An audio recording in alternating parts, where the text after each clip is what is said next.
Hello, beautiful friends. So I'm going to chat a little bit of pop culture right now because it was some of you know that you've seen many of my other videos where I talk about, examples of masculine, feminine relationship dynamics in TV shows, movies, things like that. And I was watching something last night and it came up again and it was so perfect for a video that I posted on my Real Men Project channel the other day, which was all about pursuing courtship, dating. And I'm like, well, here it is again, case in point. And okay, okay. I know I'm gonna take a lot of heat for this, but one of my guilty pleasures, because I work my ass off and the work that I do is so super intensive energetically, and even mentally at times, that when I'm done working, I do like to watch silly, ridiculous television at night. And one of the shows I was watching was Bachelor in Paradise. I mean, I've watched The Bachelor thing since it came out because I happen to know the guy who was the first Bachelor. I went to college with him. He lived in my dorm. So that's how I actually first started watching it, was because I knew him. And so anyway, so I watch this because I think the relationship BS that happens, the ego, the whole filming thing, the whole ridiculousness, like, to me, it's fascinating to observe human behavior and interdynamic. Like, to me, I enjoy that. I enjoy watching other reality shows too. Reality, we know it's not reality, but you get my point. So anyway, so I'm watching Bachelor in Paradise, and it was this week's episode.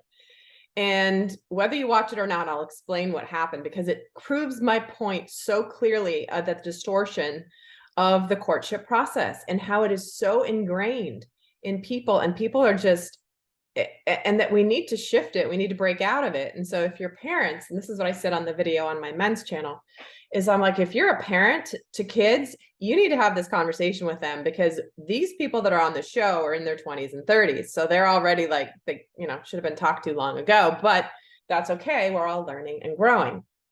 So in the show, there's basically a whole bunch of men and women, and they end up, dating and going on dates, and sometimes people are interested in the same person, and there's love triangles and all that stuff. And so sure enough, yes, last night there was an example of one of the women had been dating like kind of more like in a couple with this guy, and other people were coming in to the show and all that.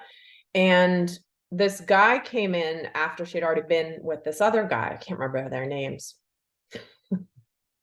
So-and-so, who is it? I don't even want to call them out because I don't know them and whatever. But if you watch the show, you'll know who I'm talking about, because it's not about the people, it's about the concept. So this woman got asked out by the new guy that came in, and she wanted the guy that she had been dating, or that she was in a couple with, to basically say, no, I don't want you to go on the date with that guy. No, I'm not going to let you, or no, I don't want you to. And instead, the guy basically said, well, it's your choice, whatever you choose to do. You want to go on a date with him, go on a date with him, basically not controlling the outcome.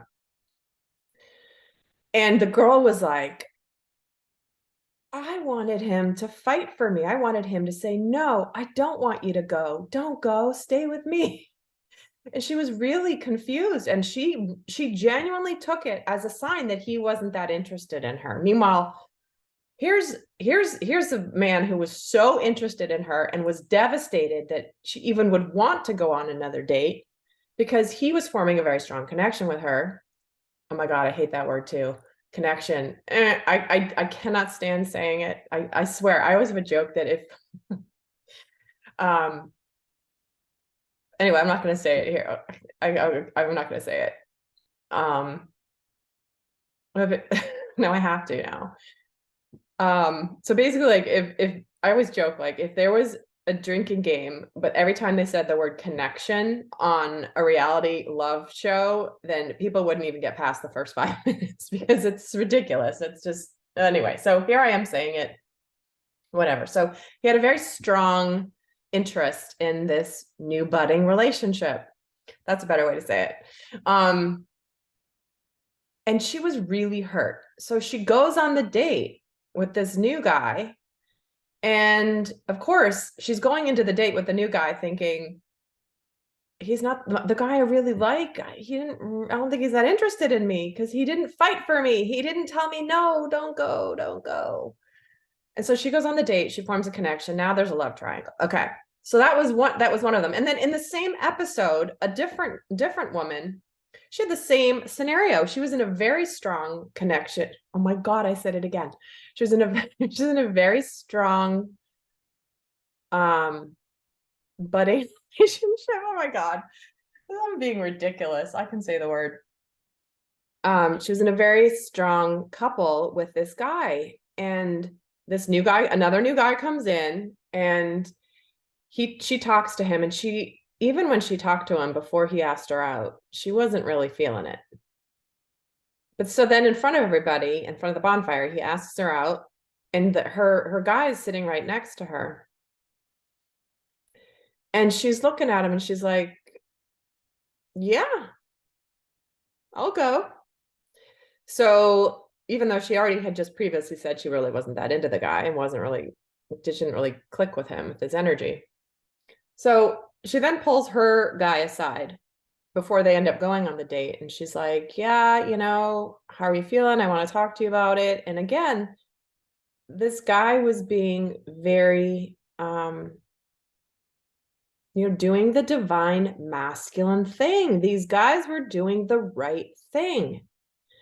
They were allowing her to choose what she wanted to do. Neither of these guys wanted these girls to go on these dates with these other men. But that's her choice. And so they were doing the noble, gentlemanly thing, which is, listen, I'm not going to stop you from going on a date with somebody else if you want to go on a date with somebody else. That's going to likely impact our relationship in some way. Maybe, maybe not. But I'm not going to stop you. They were doing the right thing. And both of these girls took it genuinely as they're not that interested in me. They're not that excited about me because they've been sold a ridiculous bill of goods about, you need to pursue me and you need to fight for me and you need to do all this stuff. And they use these words throughout the whole show.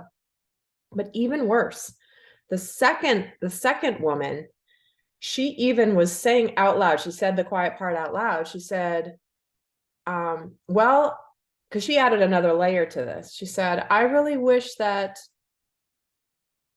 she goes, even though it's not really a connection or anything, she said, maybe this will make him jealous. I don't know if she said those words, but the implication was, it's going to make him jealous and realize that, it was just a power play. It was a power game. So she was basically going on a date with a guy she wasn't interested, leading him on, saying she was open to it. But again, I'm not in her shoes. I don't know what she was genuinely thinking, obviously. But the perception I had was she wasn't really that interested either way. But she goes on the date with the intention to make the one she had a real relationship with already jealous. And how freaking distorted is that? It's distorted all around. So I have to give kudos to these two men on the show who took a lot of heat and who were then getting attacked and accused by these women for not caring about them enough and not fighting for them enough. And I did see one of them actually start to kowtow to that, where there was like, oh God, okay, I'll fight for you. I'll fight for you. And it's like, oh my God, stop this pattern, please. But it is so ingrained.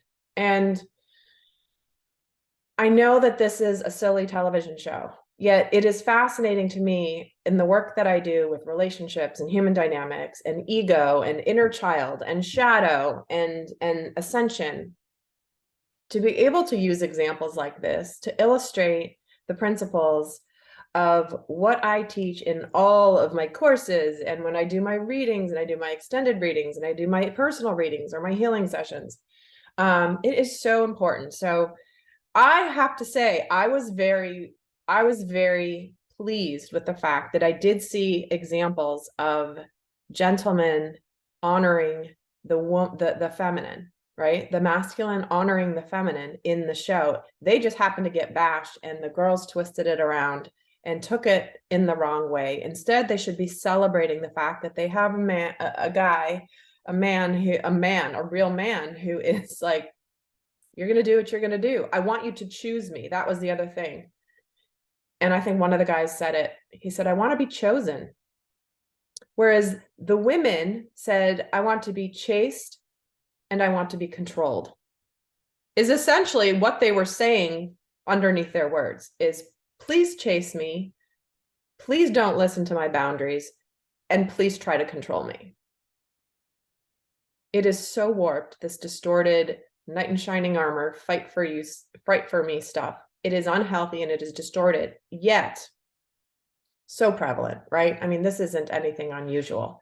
But with the people that watch my videos, you guys know this is not okay. So anyway, there goes my explanation of how the distortions do play out in the courtship process, and how if you have kids, young kids even, they need to see the parents courting each other and honoring each other in this way. Because remember, they're watching you. They're going to do what you do in your partnership and in your relationship, and they're going to repeat that later on. And if you have older kids, teenagers, have the conversations as they're starting the courtship process, because they need to know how to do it the right way. And I know we're shifting. I know things are shifting. And I'm excited about it. So anyway, I'd love to hear your comments down below. If you watch the show, if you know exactly what I'm talking about, and if you had the same observation, or your thoughts on this, because I know it probably, again, won't be a super popular video for those people that are not doing the deep level of work. If someone happens across this video who watches the shows, who has no idea who I am, hi, nice to meet you, I'm Erika. That's okay. I don't mind. Yet this is something that I look forward to things shifting in this arena, especially in the younger generation. So until next time, guys, I send you much love. Bye.